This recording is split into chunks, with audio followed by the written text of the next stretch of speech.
بینندگان گرامی، خوش آمدید به برنامه خبری تلویزیونی آسیای مرکزی. سرخط مهمترین خبرهای روز. 30 مهاجر تاجیک و ازبک در الماتای قزاقستان بازداشت شدند. سرمایه‌گذاری ایران به تاجیکستان اوج می‌گیرد.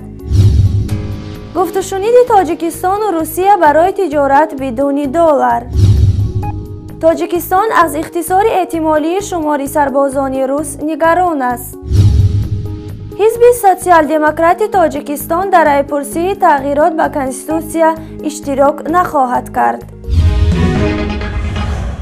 مقامات پلیس شهر الماتای قزاقستان میگویند روز 17 فوریه تا 1 ساعت رید در ناحیه ژتیسوسک 30 مهاجر مهنتی غیرقانونی را بازداشت کردند که اساساً تاجیکان و ازبکان میباشند. منس ابویف، سردار پلیس امور مهاجرت شهر الماتا، با نشر یک اطلاعیه اظهار داشته است که بازداشت شده‌ها اساساً در ساختمان‌ها و ساحه خدمت‌رسانی کار می‌کردند. با قرار سود 3 نفرشان از کشور خارج و 2 نفر دیگر به 5 روز حبس محکوم شدند. مهاجران دیگر بنابر نداشتن حجت تصدیق کننده شخصیت فعلا در بازداشتگاه قرار دارند و تحقیق قضیه آنها ادامه دارد. رید علیه مهاجران در حالی است که بعد اخراج 333,000 مهاجر مهنتی تاجیک از روسیه، برخیشان قزاقستان را برای خود مقام نو کار اختیار کردند. نمایندگی بانک‌های جمهوری اسلامی ایران در تاجیکستان قصد دارد که در شهر و ناحیه‌های کشور بخش‌های خود را افتتاح کنند. این نشانگر آن است که لغو تحریم‌ها دست ایران را برای سرمایه‌گذاری بازتر نموده است. این پیشنهاد در ملاقات سفیر ایران در دوشنبه حجت الله فغانی با جمشید نور محمدزاده رئیس بانک ملی تاجیکستان روز 17 فوریه صدا داده است. بنا به تاکید عبدالغفار قربانوف سخنگوی بانک ملی تاجیکستان، گسترش همکاری‌ها در این رشته به منفعت هر دو کشور خواهد بود. این حال در تاجیکستان 2 بانک ایرانی تجارت و کفالت فعالیت کرده و به دلیل تحریم‌های آمریکا و اتحادیه اروپا در قبال ایران و کمبودی سرمایه لازمی، این بانک‌ها نمی‌توانستند در عملیات بانکی در حدود تاجیکستان فعال باشند. در همین حال کارشناسان مسائل اقتصادی معتقدند که افتتاح بانک‌ها در حدود تاجیکستان و وارد شدن اسعار خارجی به کشور و بهبود وضع مالی و مستحکم شدن قرب پول سامانی کمک خواهد کرد.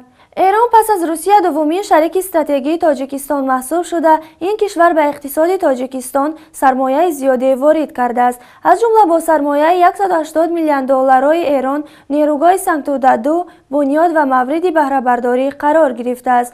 حالا ایران اعلام کرده است طرح بنیاد نیروگاه برقی آبی عینی را بر فراز رود زرافشان با اقتدار 150 مگابایت بررسی می‌کند. همچنین با سرمایه این کشور نقب استقلال که مناطق شمال تاجیکستان با شهر دوشنبه پیوست می‌کند بنیاد گردید.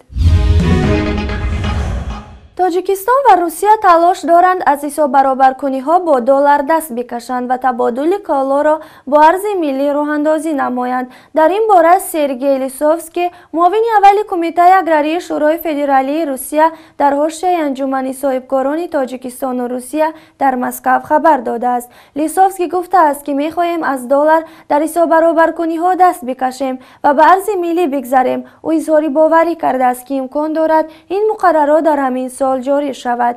ضمن انجمن اینچنین انتقال به مانعه مال و کالا میان دو کشور و ساده سازی رسمیات گمرکی برای محصولات خواجگی قشلاق تاجیکستان که زود ویران میشوند مورد بررسی قرار گرفتند.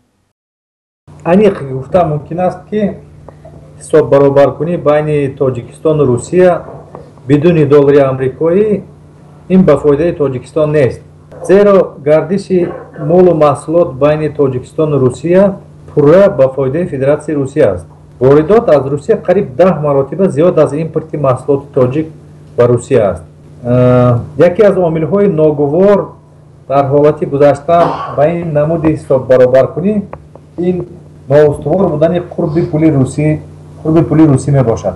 البته در این حالت از حساب نااستواری پول روسی شخصانی که با واردات محصولات روسی مشغول هستند در بعضی حالت‌ها برد کردنشان ممکن است. مثال گیریم که در وقت پایان‌روی پول روسی وقتی شرطنامه علاقه با نرخ معین بسته شده باشد. лекин ин ҳама ба зарари истеҳсолкунандаи тоҷик шуданаш мумкин аст. барои он ки истеҳсолкунандаи тоҷик дар ҳамаи марҳилаи истеҳсоли маҳсулоти худ аз хароҷоте ки пурра аз қурби сомонӣ нисбат ба доллари амрикоӣ вобаста аст истифода мебарад ва фурӯхтани ин маҳсулот бо пули русӣ на ҳама вақт барои ӯ фоидаовар аст, хусусан дар ҳолати гузаштан ба ҳисоббаробаркунӣ бо асъори миллӣ. аз ҷиҳати дигар ин омил сабаби пайдокунии дигар харидорони маҳсулоти тоҷик бо нархҳо ва шароити форван шуданаш мумкин аст. умуман гирем барои ҳам истеҳсолкунанда ҳам тоҷир ҳама вақт қурби пули пешгӯишаванда лозим аст. лекин чӣ хеле ки дар 2 соли охир мебинем қурби пули русӣ хеле пешгӯинашаванда аст. дар охир ҳаминро қайд кардаям ки шарикони иқтисодии русия чун беларус, қазоқистон ва чин ба ҳисоббаробаркунӣ бо пулҳои миллӣ маҳз аз сабаби ноустувор будани рубли русӣ ба ин масъала назари манфӣ доранд. در حالی که تهدیدها از افغانستان بیشتر می شوند، تصمیم روسیه برای از دیویزیا به بریگاده تبدیل دادن پایگاه 201 که در نتیجه آن شمار سربازانش حداقل 1.5 مرتبه کم می شوند مقامات تاجیکستان را نگران کرده است. ماه گذشته ولادیمیر زارودنیتسکی فرمانده قشون‌های اکروگ حربی مرکزی روسیه گفته بود که پایگاه 201 از دیویزیا به بریگاده تبدیل داده خواهد شد. یک از کارشناسان حربی این بیانیه را چنین شرح داده بود که شمار سربازان بریگاده نمیتواند از 4000 بیشتر باشد. پس روسیه شمار سربازانش در تاجیکستان را حداقل از 7500 به 5000 پایان خواهد برد.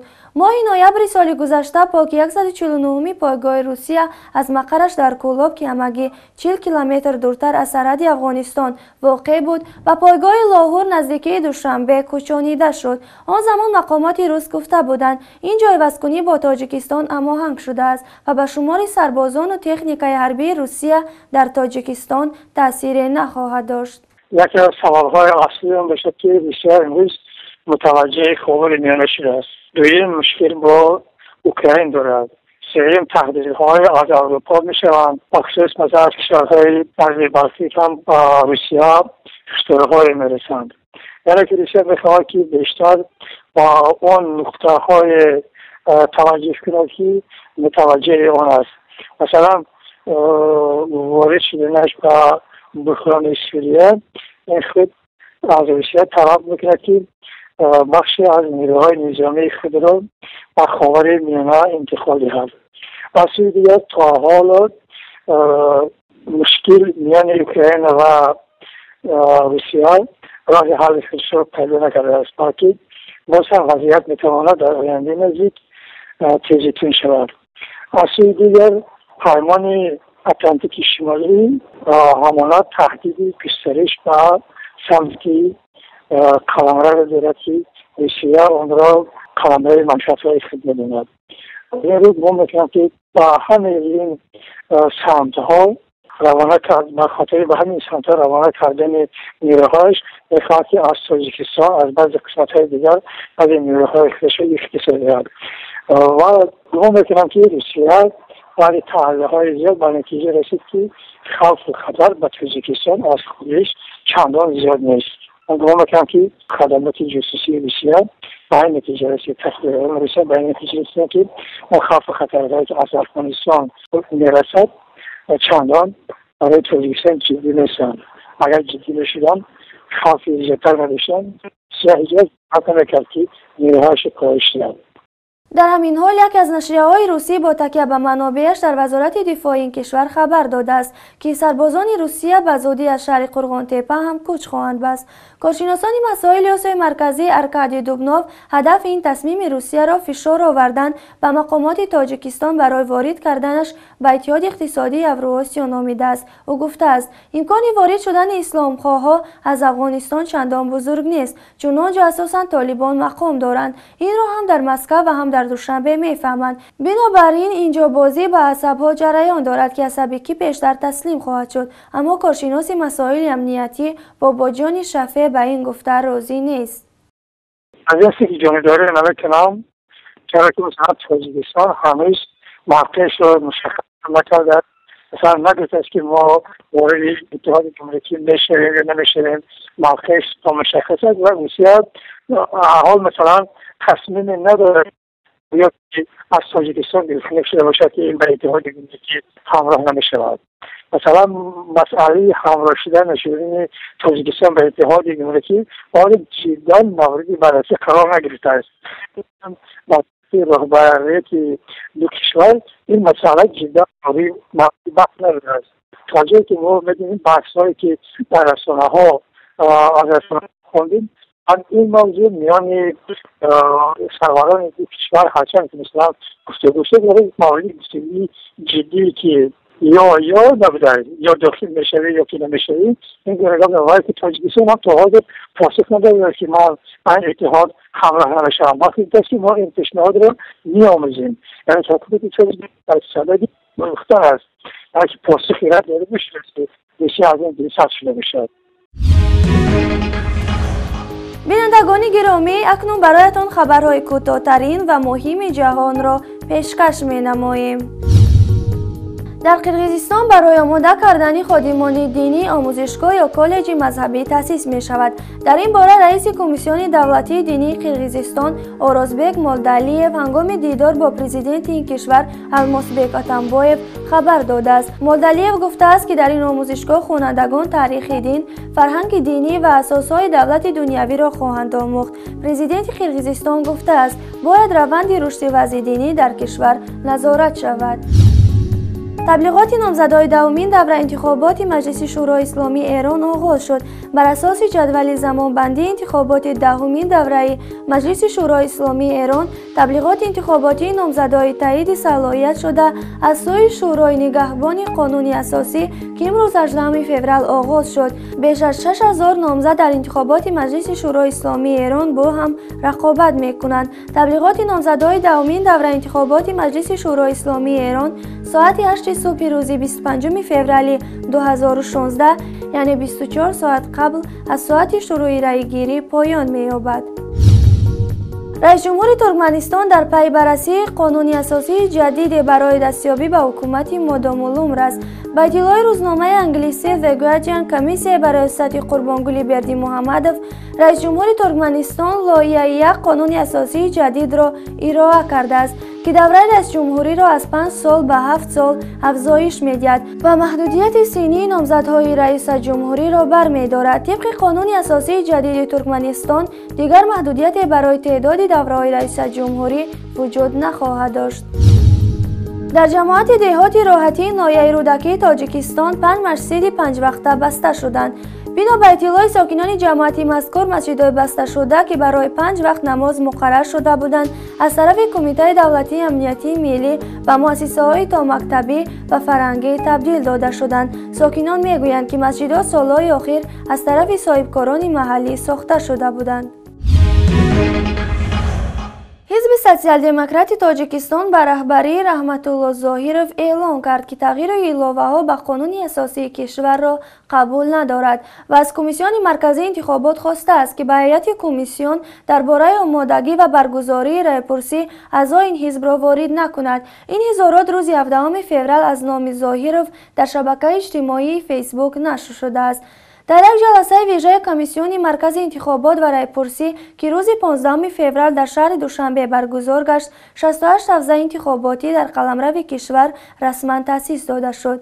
هیچ یک از این حوزه‌ها در بیرون از قلمرو کشور نیستند، اما به گفته اعضای کمیر صندوق‌های رأی در برخی از سفارتخانه‌های تاجیکستان در خارج کشور گذاشته می‌شوند و مسئولیت حساب و کتاب آنها بر دوش حوزه انتخاباتی ناحیه‌ای شاه منصور پایتخت واگذار خواهد شد. 22 می سال جاری از سوی مجلس نمایندگان پالاتای پایانی پارلمان تاجیکستان روز برگزاری رایپرسی برای وارد کردن تغییر ایلاوه‌ها به قانون اساسی اعلان شده است. طبق لایحه از سوی وکیلان پارلمان تصدیق شده در عموم به کنستیتوسیا 41 تغییر ایلاوه‌ها وارد کرده می شود. نقشه جمع‌آوری بودجه در ماه ینور سال جاری 87.7% را تشکیل داده است و بودجه 962.7 میلیون سامانی وارد شده است که از نقشه پیش بینی شده 130 میلیون سامانی کمتر است. در 9 ماه اول سال گذشته هم نقشه پیش بینی شده بودجه به گفته مسئولین با سبب بحران اقتصادی اجرا نشده بود، اما در آخر سال مسئولین اعلام کردند که نقشه اجرا شده است. بعداً معلوم شد نقشه با کمک‌های 60 میلیون دلاری بانک آسیای رشد و 6 میلیون یورویی اتحادیه اروپا اجرا شده بود است. کارشناسان میگویند بودجه امساله خیلی خوشبینانه پیش بینی شده است که بر رشد اقتصادی تکیه میکند، در حالی که بحران اقتصادی در تاجیکستان با چند سبب در حال افزایش است. این حالت میتواند باعث فشار بیشتری دولت و مقامات انداز بالای بیزنس در تاجیکستان و فرار آن از کشور شود. تنها سال گذشته 22500 صاحبکار نتوانستند فعالیتشان را ادامه دهند و از صاحبکاری دست کشیدند. سال گذشته متخصصان برنامه شرط‌های چارچوبی و مبلغ‌گذاری بخش خصوصی در تاجیکستان که از طرف جمعیت آلمانی همکاری بین‌المللی گیز پایه‌گذاری شده است و مقامات تاجیکستان توصیه داده بودند که بودجه را بازبینی کنند، اما مقامات گفتند نیاز به بازبینی بودجه نیست. کارشناسان میگویند در سال 2016 حتی کمک بانک و سازمان‌های خارجی هم تاجیکستان را از نارسایی بودجه نجات نخواهد داد.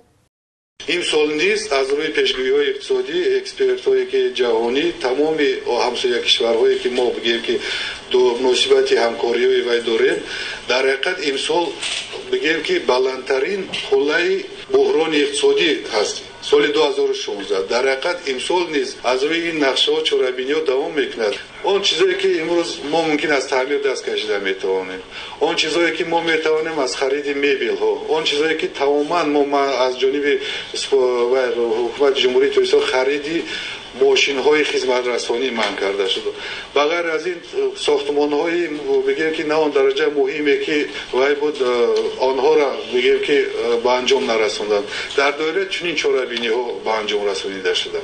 این هم بود یکی از نقشه چاره‌بینی های حکومت جمهوری تاجیکستان و با عوض با راه تقویت بخشیدن با محصولات های بگیم که وارد عوض کننده از جمله دستگیری صاحبکاران وطنی بسیار بگیم که از داخل کشور به خریداری کرده شدند از جانب مؤسسه‌های بودجه‌ای.